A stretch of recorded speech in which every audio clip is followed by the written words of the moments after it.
ఈ లోకంలోనికి చిన్న బిడ్డలు పుడతారా అండి? పుట్టినప్పుడు ఏంటి, వాళ్ళ కడుపులో పడినప్పటి నుంచి జాగ్రత్తలు తీసుకోవాలి. ఎట్లా తినాలి, ఈ ఆహార పదార్థాలు తినకూడదు, ఈ ఆహార పదార్థాలు తినొచ్చు, ఇది లిమిటేషన్లో ఉండాలి, ఇలా బోల్డ్ ఇష్యూస్ ఉంటాయి.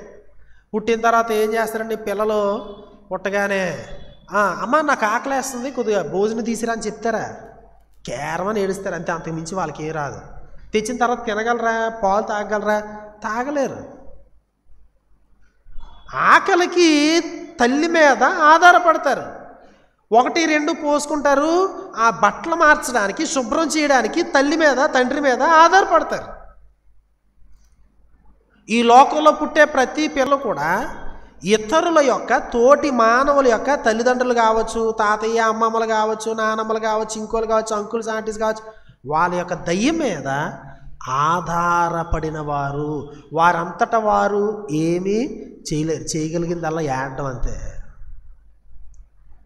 మనిషి లోకంలో పుట్టడము ఆధారభరితుడిగా పుడతాడు. చనిపోయేటప్పుడు ఆధారపడే చనిపోతాడు. మనం చనిపోయేటప్పుడు మన సమాధి మనం చేసుకోలేము.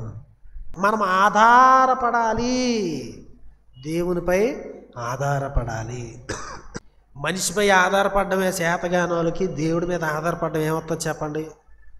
ఇతరులపై ఆధారపడడం నామోషిగా ఫీల్ అయ్యేటువంటి మానవ జాతికి దేవుడి మీద ఆధారపడడానికి గర్వం అడ్డొస్తుంది.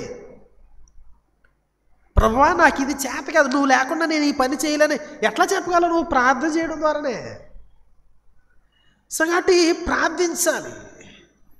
నా వల్ల ఇది కాదు. ఈ పవర్లెస్నెస్ అనే దాంట్లో దేవుడు శక్తిని నింపాడు. దాచబడినటువంటి నిధులు మానవుని యొక్క శక్తిహీనతలో, పవర్లెస్నెస్లో దేవుడు ఉంచినాడు అనేటువంటి సత్యాన్ని మనము గ్రహించాలి.